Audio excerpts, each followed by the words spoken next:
Hi, welcome back as we read Chapter 6, The Coming of Prince Terrien.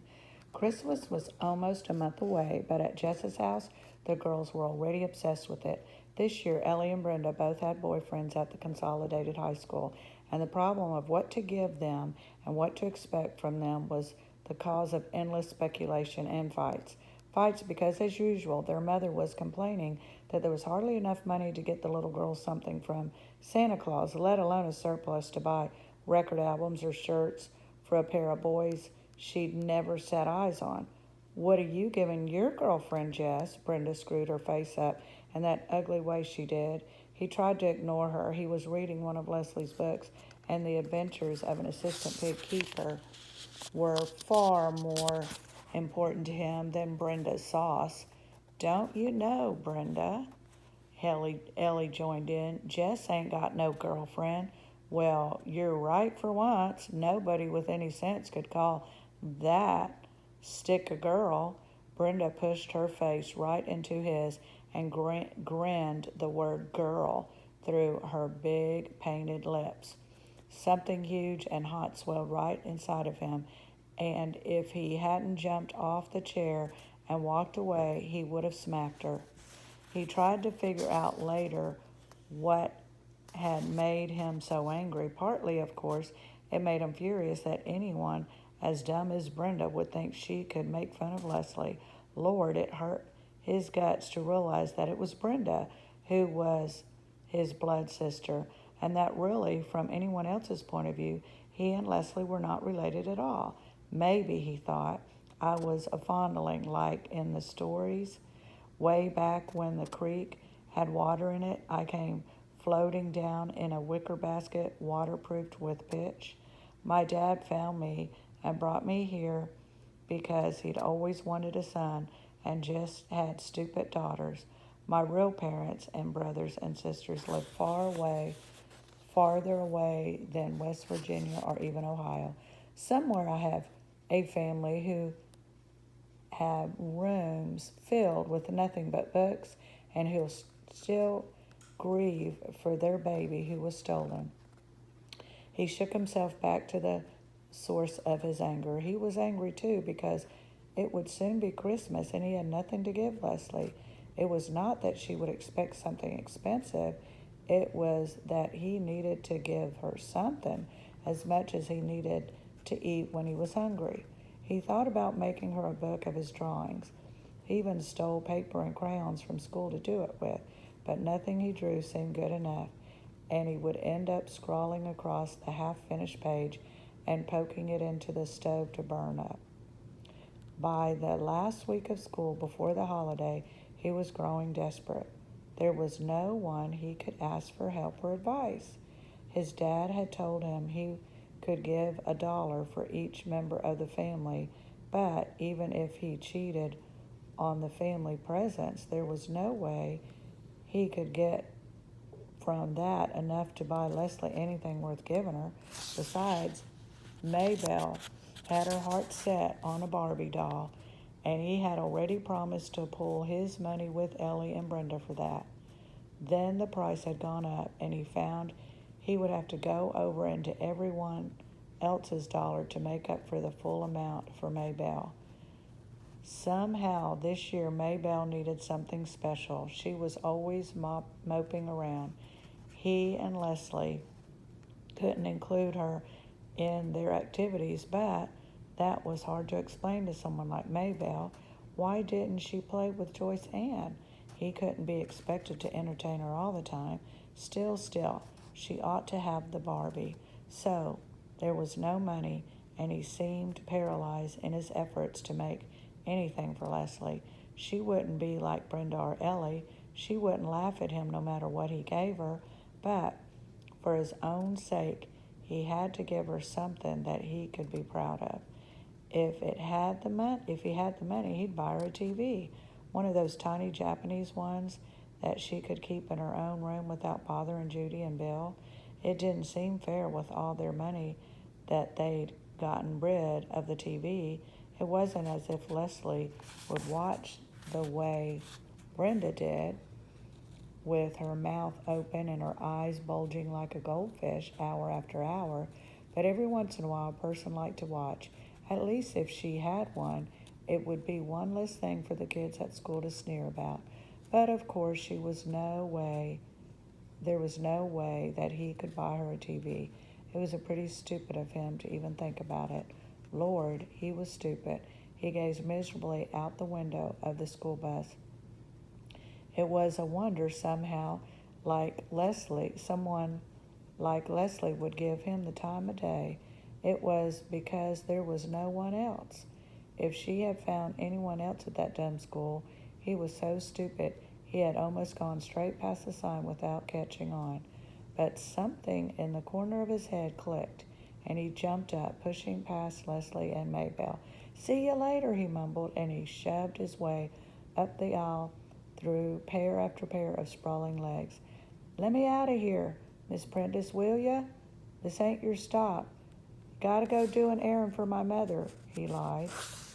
"Long as you don't mind, you don't get me into trouble," she eased the brake. No thanks." He swung off the bus before it really stopped and ran back toward the sign. "Puppies," it said, "free." Jess told Leslie to meet him at the castle stronghold on Christmas Eve afternoon. The rest of his family had gone to the Millsburg Plaza for last-minute shopping, but he stayed behind. The dog was a little brown and black thing with great brown eyes. Jess stole a ribbon from Brenda's drawer and hurried across the field and down the hill with the puppy squirming in his arms. Before he got to the creek bed, it licked his face raw and sent a stream down his jacket front, but he couldn't be mad. He tucked it tightly under his arm and swung across the creek as gently as he could. He could have walked through the gully. It would have been easier, but he couldn't escape the feeling that one must enter Terabithia only by the prescribed entrance. He couldn't let the puppy break the rules. It might mean bad luck for both of them. At the stronghold, he tied the ribbon around the puppy's neck, laughing as it backed out of the loop and chewed out the ends of the ribbon. It was a clever, lively little thing, a present Jess could be proud of. There was no mistaking the delight in Leslie's eyes. She dropped to her knees on the cold ground, picked the puppy up, and held it close to her face. "Watch it," Jess cautioned. "It sprays worse than a water pistol." Leslie moved out a little way. Is it a male or female? Once in a rare while, there was something he could teach Leslie. "Boy," he said happily. "Then we'll name him Prince Terrien and make him the guardian of Terabithia." Isn't he a cute little puppy? She put the puppy down and got to her feet. "Where are you going?" "To the grove of the pine," she answered. "This is a time of greatest joy." Later that afternoon, Leslie gave Jess his present. It was a box of watercolors with 24 tubes of color and 3 brushes and a pad of heavy art paper. "Lord," he said, "thank you." He tried to think of a better way to say it, but he couldn't. "Thank you," he repeated. "It's not a great present like yours," she said humbly, "but I hope you like it." He wanted to tell her how proud and good she made him feel, that the rest of Christmas didn't matter because today he had been so good, but the words he needed weren't there. "Oh, yeah," he said, and then he got up on his knees and began to bark at Prince Terrien. The puppy raced around him in circles, yelping with delight. Leslie began to laugh. It egged Jess on. Everything the dog did, he imitated, flopping down at last with his tongue lolling out. Leslie was laughing so hard she had trouble getting the words out. You're crazy. How will we teach him to be a noble guardian? You're turning him into a clown." "Ruff!" wailed Prince Terrien, rolling his eyes skyward. Jess and Leslie both collapsed. They were in pain from the laughter. "Maybe," said Leslie at last, "we'd better make him a court jester." "What about his name?" "Oh, well, let him keep his name, even a prince. This is this in her most Terabithian voice. Even a prince may be a fool. That night the glow of the afternoon stayed with him. Even after his sister squabbling about what presents were to be opened did not touch him. He helped Maybelle wrap her wretched little gifts and even sang Santa Claus is coming to town with her and Joyce Ann. Then Joyce Ann cried because they had no fireplace and Santa wouldn't be able to find the way, and suddenly he felt sorry for her going to Millsburg Plaza and seeing all those things and hoping that some guy in a red suit would give her all her dreams. Maybelle at 6 was already too wise. She was just hoping for that stupid Barbie. He was glad he splurged on it. Joyce Ann wouldn't care that he only had a hair clip for her. She would blame Santa, not him, for being cheap. He put his arm awkwardly around Joyce Ann. Come on, Joyce Ann, don't cry. Old Santa knows the way. He didn't need a chimney, does he, Maybelle? Maybelle was watching him with her big, solemn eyes. Jess gave her a knowing wink over Joyce Ann's head. It melted her. Nah, Joyce Ann, he knows the way. He knows everything. She squinched up her right cheek in a vain effort to return his wink. She was a good kid. He really liked old Maybelle.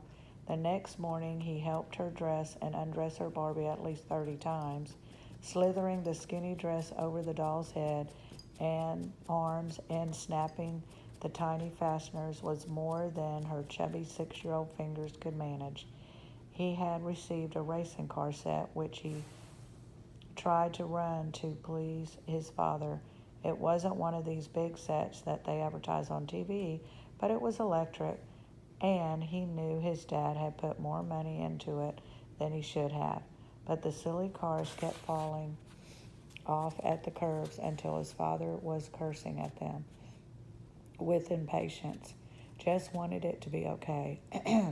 He wanted so much for his dad to be proud of his present, the way he just had been proud of the puppy. It's really great, really. I just ain't got the hang of it yet. His face was red, and he kept shoving his hair back out of his eyes as he leaned over the plastic figure-8 track. Cheap junk, his father kicked at the floor dangerously near the track. Don't get nothing for your money these days. Joyce Ann was lying on her bed screaming because she had yanked the string out of her talking doll and it was no longer talking. Brenda had her lip stuck out because Ellie had gotten a pair of pantyhose in her Christmas stocking and she had only bobby socks. Ellie wasn't helping matters, prancing around in her new hose, making a big show of helping Mama with the ham and sweet potatoes for dinner. Lord, sometimes Ellie was as snotty as Wanda K. Moore. Jesse Oliver Aarons Jr., if you could stop playing with those full cars long enough to milk the cow, I'd be most appreciative. Miss Betsy don't take no holiday, even if you do. Jess jumped up, pleased for an excuse to leave the track, which he couldn't make work to his dad's satisfaction. His mother seemed not to notice the promptness of his response, but went on in his complaining voice. I don't know what I'd do without Ellie. She's the only one of you kids ever cares whether I live or die. Ellie smiled like a plastic angel, first at Jess and then at Brenda, who glared back. Leslie must have been watching for him because as soon as he started across the yard, he could see her running out the old Perkins place, the puppy half tripping her as it chased circles around her. They met at Miss Bessie's shed. I thought you'd never come out this morning. Yeah, well, Christmas, you know. Prince Terrien began to snap at Miss Bessie's hooves. She stomped in annoyance. Leslie picked him up so Jess could milk. The puppy squirmed and licked, making it almost impossible for her to talk. She giggled happily. Dumb dog, she said proudly. Yeah, it felt like Christmas again. Tune in next time for Chapter 7.